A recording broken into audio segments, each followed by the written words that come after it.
বক্তব্য হলো এটা দীর্ঘদিন যাবৎ অবহেলিত। তো যদি আমাদের মেয়র মহোদয়, প্রশাসক মহোদয় যখন উদ্বোধন করছে, আমি আশা করি এটা সুন্দরভাবে পরিচালনা করে এটারে পরিষ্কার পরিচ্ছন্ন করার জন্য আমাদের বিশেষভাবে আবেদন রইল।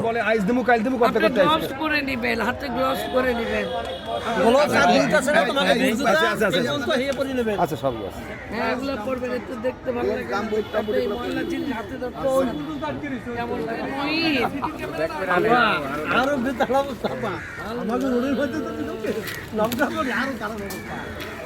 এখানে আমরা গোসল করছি, এখানে মাছ ধরছে, এত স্বচ্ছ পানি ছিল। এখন সবচেয়ে বড় যে প্রবলেম সেটা হচ্ছে এখানে সুয়ারেজের লাইন সরাসরি দেওয়া নেই।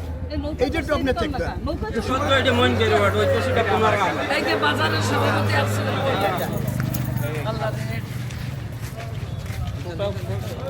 আপনাদের সাগরদী খালটা আমরা দেখতে আসছি।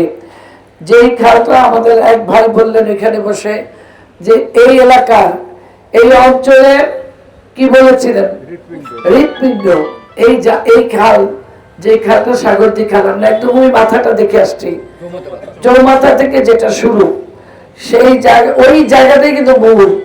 ওই কারণেই কিন্তু নবগ্রাম রোড থেকে একদম বটতলা পর্যন্ত বাড়ি জমে থাকে। আমাদের বর্তমান যিনি প্রধানমন্ত্রী, তিনি সর্বোচ্চ গুরুত্ব দিয়েছেন এবং শহরকে পরিচ্ছন্ন রাখার জন্য ওনার নির্দেশনা আছে, আপনারও দায়িত্ব আছে।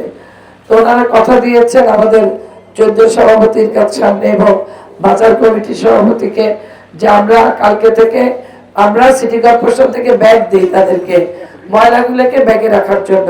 তারা সেগুলো ব্যাগে না রেখে সব খালি ফেলে। এই কারণেই খালটার এই অবস্থা।